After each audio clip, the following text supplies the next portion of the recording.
I always loved space combat games. I also love VR games. I wanted to work on a Unity project that would give me both, so I built this. It's still at a very early phase of development, but this is what I have so far. The project is built in Unity, using Blender for models and Audacity for sound. Game logic, like respawning and global gameplay settings, is governed by a centralized game controller. Simulation logic is governed by a separate simulation controller. It handles settings for physics and collisions, terrain generation, orbital mechanics, and the passage of time.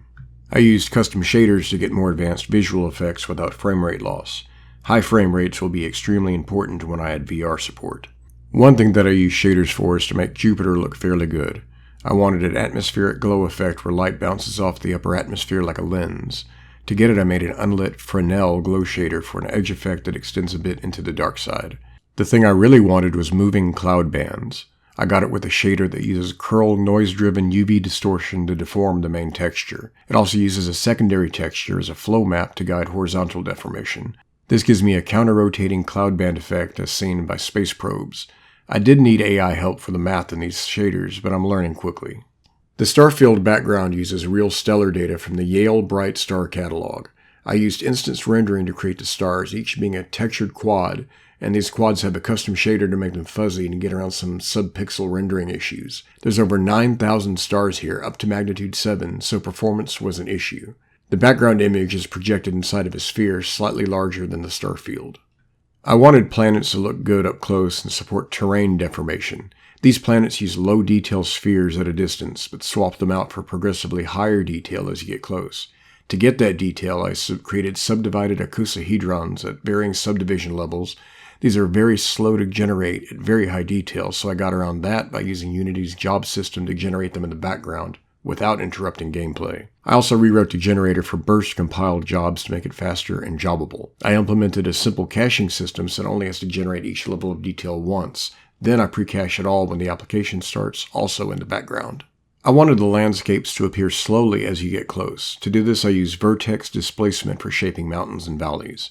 This is dynamic at runtime based on a modifiable terrain map for each planet. I did use a few tricks to speed this process up, like using pre-normalized sphere vertices.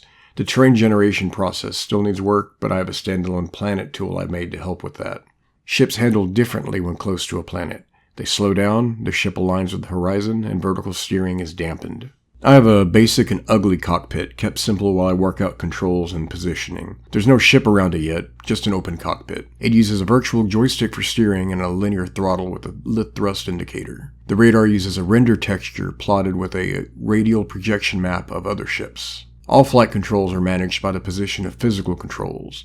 A keyboard and mouse input controller manipulates the physical controls directly. I built all this in preparation for VR, which I will implement very soon. I worked with VR before, so it won't be new territory, but I'll wait until the project develops further, even though waiting is hard. The cockpit uses a separate world space overlay attached to the front.